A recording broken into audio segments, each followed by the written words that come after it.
오늘 우리 마가복음 12장 35절에서 44절 주님이 찾으시는 언신에 대해서 나와 있습니다. 예수님께서 유대인들의 편견을 바로 잡아주시는 부분들을 보게 됩니다. 사람들은 그리스도를 다윗의 혈통을 있는 자로만 생각했습니다. 그래서 주님은 다윗이 그리스도를 주님이라고 칭한 부분을 인용하십니다. 그리스도이신 예수님을 육신의 혈통으로만 바라보지 말고 하나님의 아들이라는 존재로 바라봐라 하는 것이죠. 오늘 35절 한번 같이 읽어보실까요? 시작. 예수께서 성전에서 가르치시면서 물으셨습니다. 어째서 율법학자들이 그리스도를 다윗의 자손이라고 하느냐? 다윗 자신이 성령으로 감동돼 이렇게 신이 말했다. 주께서 내 주께 말씀하셨다. 내가 내 원수들을 내 발 아래 굴복시킬 때까지 너는 내 오른편에 앉아 있어라. 다윗 자신도 그분을 주라 부르는데 어떻게 그리스도가 다윗의 자손이 될 수 있겠느냐? 많은 사람들이 예수의 말씀을 기쁘게 들었습니다. 그리스도라는 것, 하나님의 아들이다라는 것. 예수님은 육신의 혈통으로 다윗의 후손이시지만 동시에 하나님의 아들이시다라는 것입니다. 예수님이 누구인지를 우리가 똑바로 알아야 된다는 것이죠. 그리스도의 정체성에 대해서 예수님께서는 제대로 가르쳐 주시고 계시다라는 것입니다. 그 말은 사람들이 외적인 전통만을 강요했기 때문에 이 종교 지도자들의 가짜 가르침으로 인해서 주님은 제대로 된 말씀을 이제는 증거하시는 것입니다. 성경에 근거한 진리가 무엇인가 하는 것이죠. 많은 사람들이 예수의 말씀을 기쁘게 들었다라는 것이죠.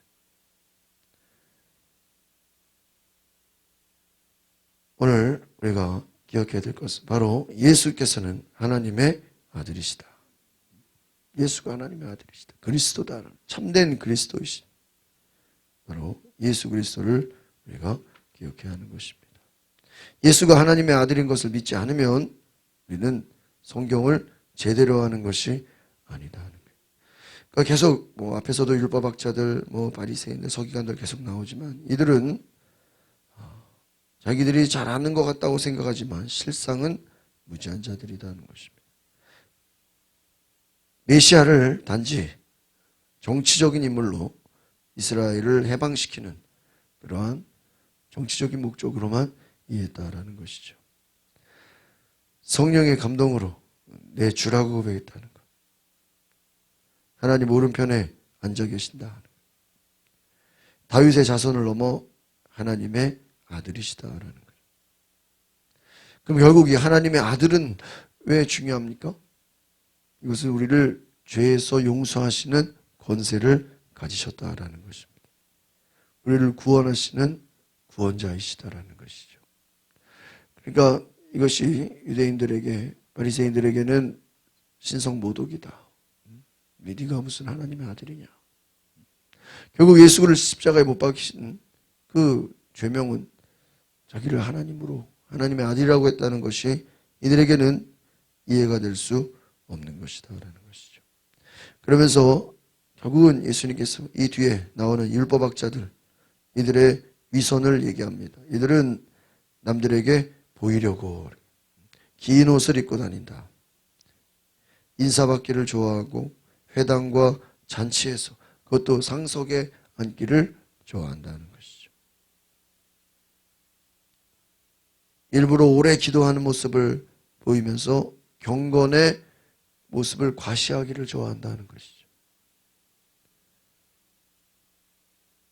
약자들한테는 아주 악하게 나오고 권세 있는 자들에게는 아주 굽신거리고 자신의 지위를 악용해서 율법학자들에게는 오히려 심판이 있을 것이다 라는 것을 말하는 것입니다. 그러면서 과부의 진실한 믿음, 두 렙돈의 헌신을 칭찬하시는 것입니다.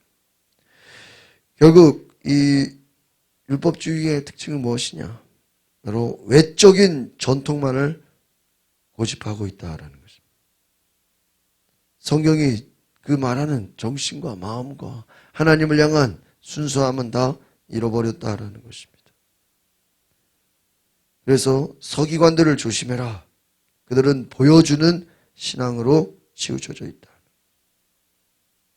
그들을 조심해라. 그들을 본받지 말아라.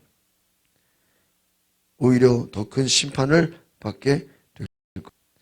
그래서 적은 금액이라 할지라도 가장 많이 헌금했다고 칭찬하시는 과부의 두 렙돈을 말씀하시면서 모든 것을 드린 하나님 앞에 헌신한 그를 칭찬하는 것입니다. 오늘 우리 38절, 40절까지 같이 보겠습니다. 시작. 예수께서 가르치시면서 말씀하셨습니다. 율법학자들을 조심하여라. 이들은 긴 옷을 입고 다니기를 좋아하고 시장에서 인사받기를 좋아한다. 또 회당에서 높은 자리와 잔치에서 윗자리에 앉기를 좋아한다. 그들은 과부의 집을 삼키고 남에게 보이려고 길게 기도한다. 이런 사람들은 더 큰 심판을 받을 것이다. 그러니까 여러분, 이 율법학자들, 이제 개혁성경에서는 이제 서기관들 이렇게 나와 있는데, 이들은 인사받기를 좋아하고 윗자리에 앉기를 좋아하고 보이려고 이 과부의 집을 삼킨다. 이 말은 뭐냐면 이 과부에게, 힘없는 과부에게 그들의 모든 것들을 다 빼앗아 간다는 거예요. 연약한 자들을 돕고 그들을 살리는 것이 아니라 그들의 가진 것까지 다 가져간다는 거예요. 과부의 집을 삼키고 남에게 보이려고 길게 기도하면 오히려 이들은 더 큰 심판을 당한다는 거예요. 오히려 율법학자들로서 사람들에게 바른 것을 가르쳐주는 것이 아니라 오히려 사람들을 더 힘들게 하고 있다는 것이죠. 불의한 자가 됐다는 것입니다. 41절 42절 같이 보겠습니다. 시작. 예수께서는 성전 헌금함 맞은편에 앉아 사람들이 헌금함에 돈 넣는 것을 보고 계셨습니다. 많은 부자들이 큰 돈을 넣었습니다. 그런데 가난한 과부 한 사람이 다가오더니 렙돈 동전 2개, 곧 1고드란트를 넣었습니다. 풍성한 중에서도 헌금하는 사람과 2렙돈을 드린 가난한 과부를 비교하시면서 예수님께서는 과부가 더 많은 헌금을 드렸다. 43절로 보겠습니다. 시작. 예수께서 제자들을 불러서 말씀하셨습니다. 내가 너희에게 진실로 말한다. 이 가난한 과부가 어느 누구보다 더 많은 헌금을 드렸다. 사람들은 헌금의 액수로 누가 많이 드렸나라고 판단하겠지만 예수님께서는 가장 작은 단위 렙돈, 노동자 하루 품삯의 100분의 1이 이 렙돈입니다. 그러니까 얼마나 적은 금액입니까? 그런데 이것을 주님은 가장 많이 헌금했다. 그것은 그의 전 재산이다 하는 것입니다. 예수님이 보실 때는 그의 전부를 드렸다. 이것은 무엇입니까? 단지 뭐 2렙돈이냐 이 액수가 중요한 것이 아니라 주님은 그 과부의 중심과 마음을 보셨다라는 것입니다. 앞에서 말하는 이 율법학자들은 남에게 보이기 위해서 그들은 하나님을 오히려 자신들의 인정받는 도구로 사용했다면 진실한 믿음을 가진 자들은 따로 있었다라는 것이죠. 44절을 같이 보겠습니다. 시작. 그들은 모두 풍족한 가운데서 드렸지만 이 여인은 가난한 가운데서도 자신이 가지고 있던 모든 것, 곧 자기 생활비 전부를 드렸다라는 것이죠. 진실한 고백, 마음의 전부를 드렸다는 것입니다.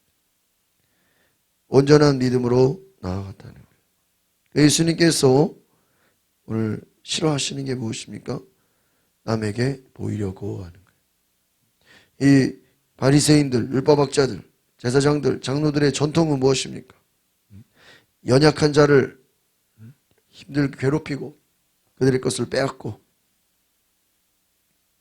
겉으로는 다른 사람들에게 경건해 보이기를 좋아한다는 것이죠. 겉과 속이 다른 자들을 주님은 심판하신다는 것입니다. 오늘 우리가 이 말씀을 보고 진정한 그리스도를 따르는 하나님의 백성, 하나님의 자녀가 되시길 바랍니다. 그래서 예수님께서는 그리스도다, 하나님의 아들이시다. 하나님의 아들은 심판할 권세를 가지셨다. 용서할 권세를 가지셨다. 그래서 예수님께서 오늘 40절에 이런 사람들은 더 큰 심판을 받을 것이다. 결국은 예수가 누굽니까? 심판자다라는 거예요. 예수가 구원자고 예수님이 모든 것을 판단하시는 분이시고 우리가 판단할 것이 아니라 주님이 판단하신다. 오늘 저와 여러분이 이 주님 앞에 정말 주님의 인정을 받는 우리의 마음의 전부를 주님께 드리는 귀한 은혜가 있기를 바랍니다. 기도하겠습니다. 거룩하신 주님, 우리의 믿음이 주님이 기뻐하시는 온전한 믿음이 되게 하옵소서.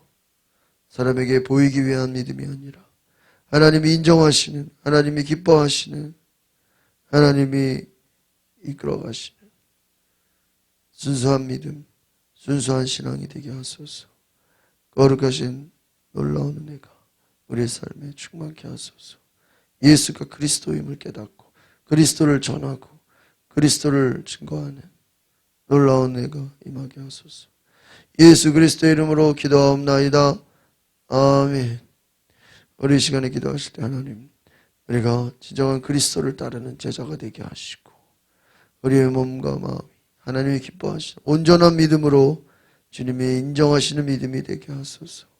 사람에게 인정받는 믿음이 아니라 하나님께 인정받는 진실한 믿음이 되게 하소서. 우리 다 같이 주여 한번 부르고 동성으로 기도하겠습니다.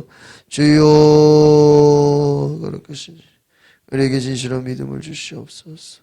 은혜로 허락하여 주시옵소서. 주께서 기뻐하시는 놀라운 은혜의 믿음으로 살게 하소서. 주님 인도하소서. 주님 사랑합니다. 주님께서 역사하소서.